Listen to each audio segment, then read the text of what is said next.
Hello, boys and girls. Today we're going to be talking about the Community Circle project that was developed by an artist and educator trying to unite people together and have their artwork speak instead of just words. So during this time that we have been away from one another, I know that it's been challenging. It's been challenging to Mrs. Stevenson, not being able to see all your smiling faces in front of me. It's been challenging to be kind of cooped up at home and not being able to play with your friends as much as maybe you'd like. But there's also a lot that I have done within my learning during this challenging time. One of the things that I like to say the most to my own kids, even though things can be challenging, it's always important to look at what you learned from those challenges. So that's what we're going to do with this project today. You can take a look at this circle right here. This is a very unique, different type of circle that has lots of different patterns and color and words. So if you look up here, it says, "We are one, stronger together. Love is all we need. Kindness matters. Spread love, not hate." All these things are so important. And one of the things that I've learned throughout this challenging time is truly just how important kindness is and what that can do just to change somebody's outlook in life. This was done by an artist that participated in the Circle Community Project, which you'll find out more about in just a minute. When we go to our next page here, first of all, what is a circle? I love circles. Circles are round shapes. We know what a definition of a circle is by our math, being able to figure out that one, it's a round shaped figure. It does not have any corners or edges. So in geometry, we can define a circle to be as a closed two-dimensional curved shape. It has many other things that we could go into detail with. If you cut your circle all the way in half, then you have a half of a hole. There's radius, diameter, and so many other things that we could go into. But when we look at it in the context of an art perspective, artists have been using circles for so many different years.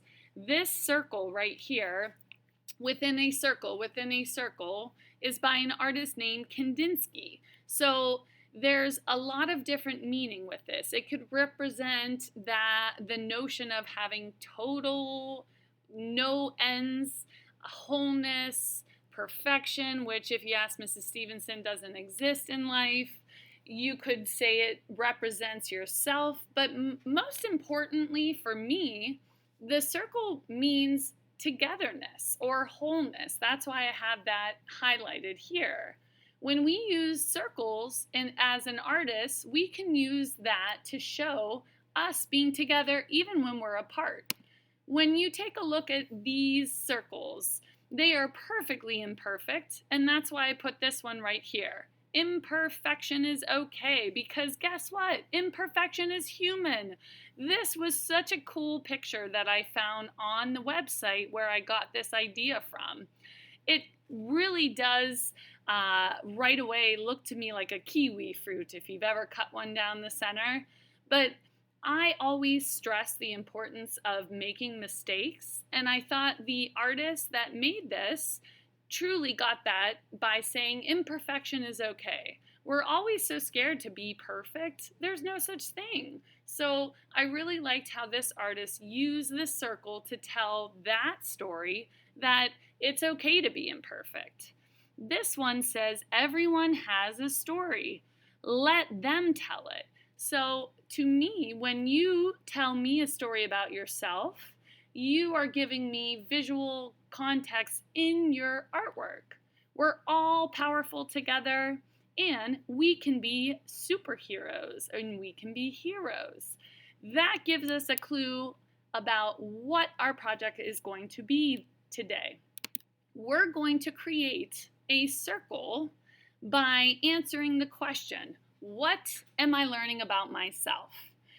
That means when you go to do this project, you are going to respond to that question. How am I learning more about myself? But remember when we first started, I should add in, what am I learning about myself? And what am I going to put in here if it lets Mrs. Stevenson do that? During this challenging time, right? Because it's been hard and not easy being away from one another. The coronavirus has made things a lot more different. But what have you learned about yourself during this time? You're going to draw your circle by making sure that you draw it as big as the paper that you have in front of you. If you are taking a look at this template, I used a cap, but we're going to be using our freehand because it's not important to make a perfect circle, just as long as you have a large enough circle.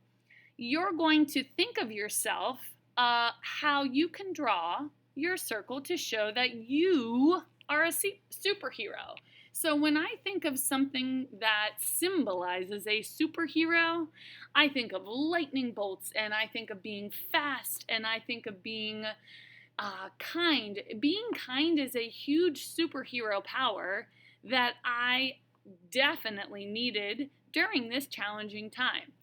When you have decided what you have learned about yourself and how you are going to make yourself into a superhero with your circle, maybe you just really love Flash and you want to put a lightning bolt through because you are always up for any challenge.